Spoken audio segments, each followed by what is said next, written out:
East Pakistan में आवाम जोरों से अपने लिए एक अलग देश बनाने के लिए आंदोलन कर रही थी और दूसरी तरफ पाकिस्तान ईस्ट पाकिस्तान के लोगों पर जुल्म ढा रहा था। मर्दों को मारा काटा जा रहा था और औरतों पर तरह तरह के अत्याचार किए जा रहे थे। ऐसे में लगभग 1 करोड़ लोग ईस्ट पाकिस्तान से भागकर भारत में शरण ले चुके थे। ऐसी सिचुएशन में भारत को ना चाहते हुए भी पाकिस्तान के सिविल वॉर में इन्वॉल्व होना पड़ा। लेकिन भारत ने इस युद्ध में हथियार तब तक नहीं उठाए थे जब तक कि पाकिस्तान ने खुद आगे बढ़कर भारत के खिलाफ युद्ध नहीं छेड़ दिया। पाकिस्तान को जवाब देना जरूरी था और इसके लिए भारतीय सेना तैयार बैठी थी। इसके बाद 1971 के वॉर में ना तो सिर्फ भारत विजयी हुआ बल्कि एक नया देश बना, बांग्लादेश। हालांकि इस युद्ध में सिर्फ बांग्लादेश का जन्म ही नहीं हुआ था बल्कि एक और सुखद घटना हुई थी जब यूएसएसआर भारत के खिलाफ खड़े यूएस और यूके के विरुद्ध भारत का साथ देने के लिए बे ऑफ बंगाल में अपने मिसाइल्स और न्यूक्लियर सबमरीन्स के साथ आ खड़े हुए। लेकिन सवाल यह है कि आखिर यूएसएसआर को आगे क्यों आना पड़ा? ऐसा क्या हुआ था कि यूएस ने पाकिस्तान का साथ देने के लिए भारत को बे ऑफ बंगाल में घेरना शुरू कर दिया था? और क्यों यूएस और यूके की एयरक्राफ्ट कैरियर्स पाकिस्तान को युद्ध में छोड़ भाग खड़ी हुई? 1971 एक ऐसा वक्त था जब आधी दुनिया भारत के खिलाफ खड़ी थी, भारत को घेरने की कोशिश कर रही थी। उस समय यूएसएसआर ही एक ऐसा देश था जिसने भारत के लिए दुनिया से दुश्मनी ले ली थी। भारत पाकिस्तान वॉर के बीच एक समय ऐसा आया जब चाइना, ब्रिटेन और अमेरिका एक साथ भारत के खिलाफ खड़े हो गए थे। अमेरिका ने भारत के खिलाफ अपना टास्क फोर्स 74, जिसे 7th फ्लीट भी कहा जाता था, को मैदान में उतार दिया था। ऐसे में रशिया ही एकमात्र ऐसा देश था जिसने न सिर्फ अमेरिका को इस युद्ध में शामिल होने से रोका बल्कि चीन को भी भारत के खिलाफ शामिल होने नहीं दिया। बात 1971 की है। पड़ोसी देश पाकिस्तान में सिविल वॉर अपने पीक पर था। 1947 में धर्म का नाम लेकर पाकिस्तान भारत से तो अलग हो गया, लेकिन अपने देश के अंदर 2 अलग अलग आइडियोलॉजी के बीच टकराव रोक नहीं पाया। रिजल्ट ये हुआ, पाकिस्तान 2 हिस्सों में बट गया, एक पाकिस्तान और दूसरा बांग्लादेश। सच्चाई तो यह है कि इस बंटवारे की नींव उसी वक्त पड़ गई थी जब आजादी के बाद जिन्ना ने अपनी स्पीच में कहा था, पाकिस्तान की राष्ट्रभाषा सिर्फ उर्दू ही रहेगी। State language of Pakistan is going to be Urdu and no other language. दिक्कत की बात यह थी कि ईस्ट पाकिस्तान में ज्यादातर आबादी बांग्ला भाषी की थी। ऐसे में उर्दू के राष्ट्रभाषा बनने से ईस्ट पाकिस्तान के लोग खुश नहीं थे। ईस्ट पाकिस्तान वेस्ट के कंपैरिजन में इकोनॉमिकली ज्यादा संपन्न था। यहाँ बांग्ला बोलने वाले लोगों की संख्या अधिक थी। वहीं वेस्ट पाकिस्तान में ज्यादातर उर्दू बोली जाती थी और इधर के लोगों की मेंटालिटी भी अलग थी। ये खुद को सुपीरियर मानते थे, बात बात पर ईस्ट पाकिस्तान के साथ भेदभाव करते थे। यहाँ तक गवर्नमेंट की पॉलिसी और मिलिट्री का पावर भी इन्हीं वेस्टर्न पाकिस्तानियों के हाथ में थी। इसके बाद 1970 में पाकिस्तान में चुनाव हुए। ईस्ट पाकिस्तान की अवामी लीग पहली बार 313 में से 167 वोट पाकर चुनाव जीत गई। पार्टी की ओर से मुजीबुर रहमान को प्रधानमंत्री बनाने की तैयारियां हो रही थी, लेकिन वेस्ट पाकिस्तान को यह बात अच्छी नहीं लगी। पाकिस्तान की मिलिट्री, पाकिस्तान इलेक्शन कमीशन और वेस्ट पाकिस्तानी लीडर्स सब ने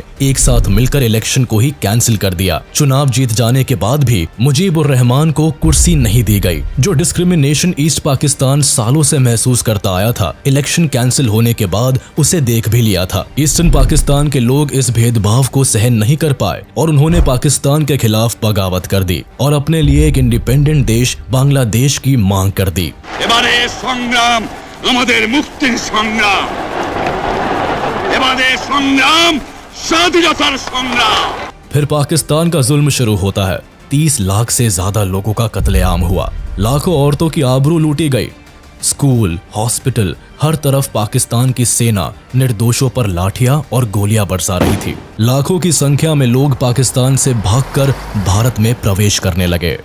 भारत जिसके अभी बंटवारे के घाव भरे भी नहीं थे, लाखों की संख्या में आ रहे रेफ्यूजीज का बोझ कैसे झेल पाता? बॉर्डर के अंदर बढ़ते रेफ्यूजीज और उनकी सिचुएशन देखकर प्रधानमंत्री इंदिरा गांधी ने इस बात को इंटरनेशनल लेवल पर उठाने की कोशिश की। बार बार अपनी परेशानी समझाने के बाद भी अमेरिकन प्रेसिडेंट निक्सन भारत की मजबूरी समझने को तैयार नहीं हुए। Of vast proportions. I am haunted by the tormented faces in our overcrowded refugee camps, reflecting the grim events which have compelled the exodus of these millions from East Bengal. इधर पाकिस्तान के अंदर वायलेंस लगातार बढ़ता रहा। लेकिन Pakistan east Pakistan में होने वाले जुल्मों की जिम्मेदारी लेने की बजाय पूरी दुनिया से अपनी सच्चाई छुपाने पर लगा हुआ था। ईस्ट पाकिस्तान पर जुल्म ढाने के साथ साथ पाकिस्तानी आर्मी ने भारत के खिलाफ अटैक भी प्लान कर रखा था। इसी प्लान के हिसाब से 3 दिसंबर को पाकिस्तानी एयरफोर्स ने भारत के 11 एयरफील्ड्स पर बमबारी करी और इसके अलावा कश्मीर के कई आर्मी बेसिस में भी अटैक किए गए। लेकिन पाकिस्तानी आर्मी को जितने सक्सेस की उम्मीद थी उतनी नहीं मिली और ना ही इंडियन एयरफोर्स न्यूट्रलाइज हो सकी, बल्कि उल्टे भारतीय सैनिक और अधिक क्रोध से भर गए और पाकिस्तान को युद्ध का जवाब देने के लिए तैयार हो गए। जवाब में भारत ने भी अपनी तरफ से 4 दिसंबर को पाकिस्तान के खिलाफ वॉर डिक्लेयर कर दिया। अमेरिका जो पहले से ही पाकिस्तान की तरफदारी में था, वो नहीं चाहता था भारत पाकिस्तान के खिलाफ युद्ध लड़े। भारत ने नॉन अलाइनमेंट पॉलिसी को चुना जरूर था, लेकिन हमारे देश के रिश्ते यूएसएसआर के साथ हमेशा से अच्छे रहे थे। उधर दूसरी तरफ अफगानिस्तान और चीन ऑलरेडी यूएसएसआर के साथ आ चुका था और कम्युनिज्म को खुलकर सपोर्ट कर रहे थे। ऐसे में अमेरिका एशिया में कम्युनिज्म को कंटेन करने के लिए पाकिस्तान को अपना एलाय बना लेता है। पाकिस्तान अमेरिका के लिए कोल्ड वॉर में साउथ एशिया में हॉट सीट था, जिसे अमेरिका हर हाल में सपोर्ट करना चाहता था। लेकिन भारत के इरादे साफ थे। ईस्ट पाकिस्तान के साथ हुए अन्याय ने इंदिरा गांधी को अंदर से झकझोर कर रख दिया था और उन्होंने ईस्टर्न पाकिस्तान को फ्रीडम दिलाने का निर्णय ले लिया था। जनरल मानेकशॉ और जगजीत सिंह अरोड़ा की लीडरशिप में इंडियन मिलिट्री पाकिस्तान की सीमा में बढ़ती चली गई। हमारे देश के जवानों ने पाकिस्तान की सरजमीन को हिला के रख दिया। मन ही मन अब पाकिस्तानी आर्मी उस दिन को कोस रहे थे जब उन्होंने भारतीय शेरों से उलझने का सोचा था। पाकिस्तान का ये हाल देखकर अमेरिका बौखला चुका था। अमेरिका को अब लगने लगा था कि भारत कहीं वेस्ट पाकिस्तान को भी ना कैप्चर कर ले। इसीलिए वॉर के बीच भारत के सभी दुश्मन देश एक साथ मिलकर पाकिस्तान की मदद में आ गए। अमेरिका भारत पर दबाव बनाने की कोशिश करने लगा। अमेरिकन प्रेसिडेंट रिचर्ड निक्सन ने इंडियन एम्बेसडर LK झा को बुलाकर अपने तरफ करने की कोशिश की और साथ भारत यूएसए के अच्छे संबंधों की आगे बढ़ाने की बात की। लेकिन इन बातों से यूएसए का मतलब साफ था कि अगर पाकिस्तान भारत का युद्ध हुआ तो यूएस भारत के साथ खड़ा नहीं होगा। निक्सन ने यह भी कहा था कि अगर यूएसएसआर के साथ भारत की ट्रीटी है तो अमेरिका भी पाकिस्तान के साथ जुड़ा हुआ है। दरअसल पाकिस्तान अमेरिका के सेंटो एंड सिएटो ट्रीटी के तहत जुड़ा हुआ था। एक तरफ भारत की मिलिट्री पाकिस्तान के खिलाफ कार्रवाई कर रही थी, उसी समय भारत की प्रधानमंत्री इंदिरा गांधी रामलीला मैदान में एक बहुत बड़ी जनसभा में भाषण दे रही थी। उन्होंने खुलेआम कहा कि कुछ बाहरी ताकतें हमारे देश को धमकाने का काम कर रही है, लेकिन हम डरने वालों में से नहीं है। उनका मुंह तोड़ जवाब दिया जाएगा। हम आज सारी दुनिया में जो दबे हैं, सारी दुनिया में जो वर्षों से, आज के नहीं, जो सदियों से दबाए गए हैं, चाहे वो अपने दबाएपन को न पहचान सके, वो अपनी गुलामी को नहीं पहचान सके, लेकिन हम पहचानते हैं और हम जानते हैं कि उससे आज हम नहीं लड़ेंगे तो यही धक्का हमको लगेगा। दरअसल पाकिस्तान की तबाही से अमेरिका खींच उठा था। 9 दिसंबर को अमेरिका ने यूनाइटेड नेशंस में चीन को रिप्रेजेंट कर रहे हुआंग हुआ को मीटिंग के लिए इनवाइट किया। मीटिंग में हेनरी किसिंजर, जो अमेरिका की फॉरेन पॉलिसी में एडवाइजर थे, उन्होंने हुआंग हुआ के सामने पाकिस्तान की दुर्दशा का बखान किया और कहा अब जरूरत है चीन पाकिस्तान की मदद करने के लिए आगे आकर भारत के खिलाफ मिलिट्री ऑपरेशन स्टार्ट करे। इसके बाद अगर यूएसएसआर चाइना के खिलाफ कोई कदम उठाएगा तो यूएसए चाइना को प्रोटेक्ट करेगा। हुआंग हुआ अमेरिका की इस राजनीति को समझ चुके थे। उन्होंने इस वॉर में पाकिस्तान के साथ खड़े रहने की बात की, लेकिन किसी प्रकार की लड़ाई में शामिल होने से मना कर दिया। बौखलाए अमेरिका के ईस्टर्न पाकिस्तान से अमेरिकी नागरिकों को निकालने के बहाने टास्क फोर्स 74 को वियतनाम से बंगाल की खाड़ी की तरफ भेज दिया। USS एंटरप्राइज उन दिनों विश्व का सबसे बड़ा एयरक्राफ्ट कैरियर था। इस एयरक्राफ्ट में 70 फाइटर जेट्स और बॉम्बर्स थे। इसके अलावा इसके साथ guided missile cruiser USS king, guided missile destroyers USS Decatur, Parsons and tartar Sam और असॉल्ट शिप USS ट्राइपोली भी थे।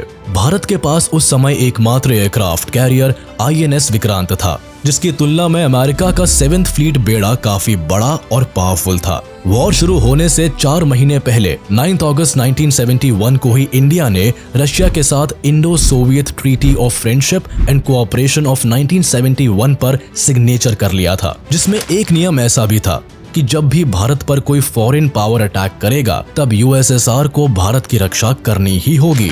सोवियत इंटेलिजेंस ने ये बात पता कर ली कि ब्रिटिश और अमेरिकन ने मिलकर भारत को बे ऑफ बंगाल में घेरने की प्लानिंग कर रखी है। इसके लिए ब्रिटेन अपने एयरक्राफ्ट कैरियर HMS ईगल के साथ हजारों टन बम और डिस्ट्रॉयर्स लेकर वेस्ट साइड से भारत को घेरने की कोशिश कर रहे हैं।